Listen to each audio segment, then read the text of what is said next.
It was the week leading up to Valentine's Day, and I was feeling kinda down about being single. So I thought, why not give Tinder another shot? Maybe I could find someone to hang out with on the big day. Most of my friends were busy with their own plans, so I fired up the app. After chatting with a few matches, I hit it off with this girl named Chloe. She wasn't into the whole bar scene, which was a relief because neither was I. We decided to spend Valentine's Day together. It started off great, McDonald's, a movie, and a stroll downtown. But things took a dark turn when we got back to my place. We had a good time, you know. But in the middle of the night, I woke up to find Chloe standing in the corner of my room. Creepy, right? I called out to her, but she didn't respond.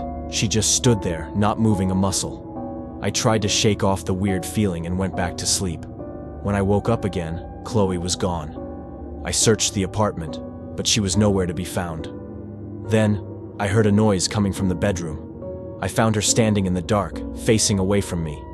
I tried to talk to her, but she just screamed and started hitting me.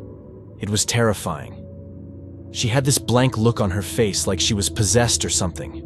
I managed to push her away, and she ran out of the apartment. That's when I noticed the smell coming from the bathroom. I found it in a total mess with, well, let's just say it wasn't pretty. I called the cops, but Chloe had disappeared.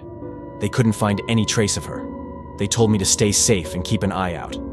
Later that night, someone tried to break in. I was petrified. I called my friend Rob over, and we stayed up all night, watching for any sign of trouble. But nothing happened. To this day, I still don't know what happened that night. Was Chloe possessed? Or was she just playing some sick game? Either way, it's a night I'll never forget. And I'll think twice before swiping right again. I remember when I first met Ryan, my boyfriend. He seemed like a great guy, and we hit it off right away. We were both young, in our early 20s, and it didn't take long for us to decide to move in together. It felt like the perfect relationship, but things started to change pretty quickly. Ryan became controlling and possessive. He'd get jealous over the smallest things, like if another guy looked at me. It got so bad that I was afraid he might actually hurt me. One Valentine's Day, my friends invited me out for a girls' night. I knew Ryan would be mad, but I needed a break from him. Throughout the night, he bombarded me with texts and calls, accusing me of cheating. When I finally got home, I was terrified. I knew Ryan was going to explode. My friends dropped me off, and I braced myself as I walked up to the front door. But when I opened it, Ryan was standing there, waiting for me. Before I could react, he grabbed me and pulled me inside. I tried to push him away and get to my room to grab some clothes, but he wouldn't let me go. He was out of control, breaking things and screaming at me. I knew I had to get out of there. I ran to my friend's car, but Ryan wasn't going to let me leave that easily. He jumped onto the car and started attacking it with a knife, trying to get to us. My friend drove as fast as she could, but Ryan wouldn't give up. He was like a madman, slashing at the car and trying to break in. It was the scariest moment of my life, and I was convinced he was going to kill us. But somehow, we managed to escape. As we drove away, I realized just how lucky I was to get out of there alive. Ryan was dangerous, and I knew I had to get as far away from him as possible.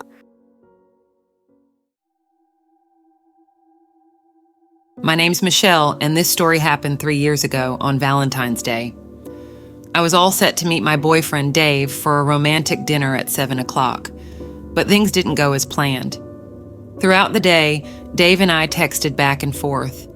He mentioned he might be a little late, but he assured me he'd make it for dinner, so I got ready after work and texted him again. He said he was already at the restaurant, which was strange because it was only 6 o'clock. Confused, I headed to the restaurant early. When I got there, I couldn't find Dave anywhere. Instead, I noticed a man staring at me. I texted Dave, but he didn't reply. Feeling uneasy, I decided to leave. As I walked to my car, the same man followed me. He asked for a ride, but I refused. Then I called Dave, only to hear a phone ringing from the man outside my car. That's when I realized he had Dave's phone. Terrified, I sped away and went straight to Dave's place. Thankfully, he was there, but his phone was missing.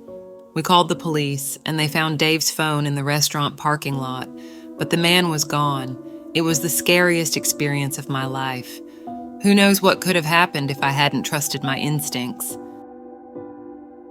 I hope you found these stories as chilling and unsettling as I did. It's a stark reminder that sometimes reality can be stranger and more frightening than fiction. If you enjoyed these tales of suspense, make sure to hit that like button and subscribe for more spine-chilling content. This is your host, Nicholas Black. Until next time.